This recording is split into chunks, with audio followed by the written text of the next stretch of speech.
Damian, is this a game where you would be more disappointed in the loss or more encouraged by the fact that you guys played them a much better game this time against them, and you know that Nurk and CJ are coming back soon, and when you're at full strength, you think you can handle these guys?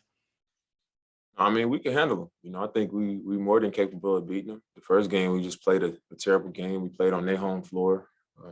They had a pretty decent crowd, so it was more energy in their favor, I guess, in that game. You could feel it.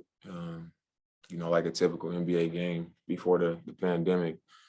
But tonight, I thought, we played a solid game. We just, in stretches, we allowed them to take over the game. I know in the second quarter, we had a nice run, and then to finish the second quarter, they went on a run, and we went into the half, kind of not on the top side. They had momentum going into the half, and then we had another good third quarter, and then we didn't finish that quarter, so they kind of carried that momentum into the fourth and was able to have a really good fourth quarter. But anytime you let a game slip away when you play well enough to win it, for the most part, is disappointing. So we're not looking at it like, oh, we're gonna have CJ and Nurk back, or it's not as disappointing. You wanna win every game, and especially a game against a good team that you were in position to win and we didn't. So it's disappointing, but we can't rest in it. We got to move on to the next one.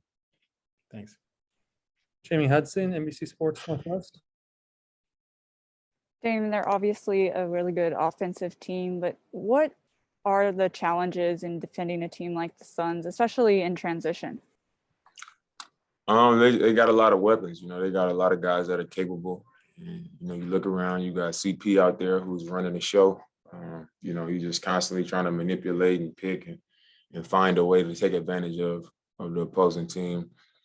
And I think he's the brains behind the operation. And then you got a major talent like Devin Booker, and then Mikal Bridges, and then, DeAndre Ayton, and then you got Sarge and Jay Crowder. They just got so many guys that they roll out there that execute, what their job is really well. The shooters shoot, the rebounders rebound, the hustle guys hustle. Everybody comes out and, they're a threat. And the way that they play is, you got to be on your toes. They got guys slashing and cutting and running the court. And when the ball starts moving, and, every guy out there can make an open shot. And, when they started to get on that run, they just was making shots. And, I think if we didn't allow that momentum to come to life, we didn't give them life with our turnovers and our miscommunications. And I don't think we would have had as much of an issue with that. But, the turnovers and us not rebounding the ball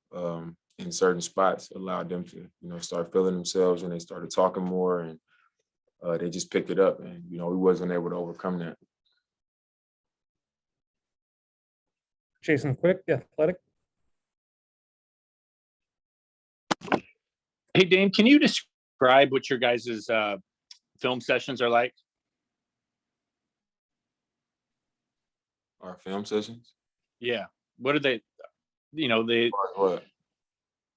is there a lot of dialogue back and forth, or is it mainly just coaches pointing out missteps or good things? Or I'm just wondering what the nature of your guys' film sessions are like.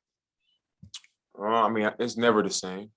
Sometimes it's more dialogue where we'll be going over things that we need to improve. Well, we always, even if we win or lose a game, we always, show the things that we did well, and we also show what we didn't do well. And sometimes it's dialogue, and other times, the coaches might be a little more frustrated, and they might be getting on us and pointing out more of our mistakes.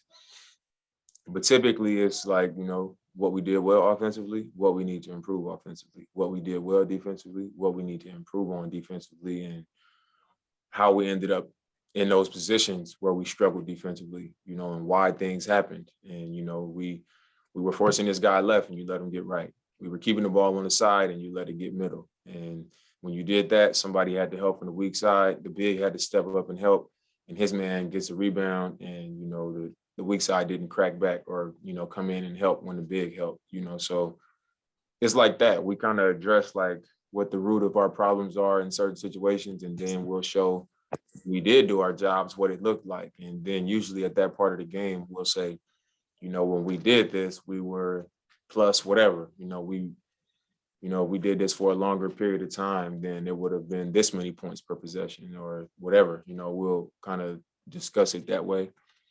And sometimes, when we talk about those breakdowns, somebody, I might raise my hand and say, well, on this play, should we have blacked it or could we just switch this? And then somebody else will jump in and it's an open discussion, but usually I would say more often than not, it's the coaches kind of just breaking down what their assessment of the game was and what they think we need to do more of that was positive and what we need to do less of that hurt us. And do you feel like over your 9 years that those have remained pretty consistent as far as like the mood of it or the intensity of it, or have they picked up any recently? I think it's been pretty consistent. Yeah. Okay. It's a high level of, I don't like to use this word too much, but accountability. Like our coaches don't mind coming in and pointing out what the problem is. And whether that's me or CJ or Nurk or Melo, whoever it might be, I feel like they address things pretty straight up. I don't think it's any better route to go.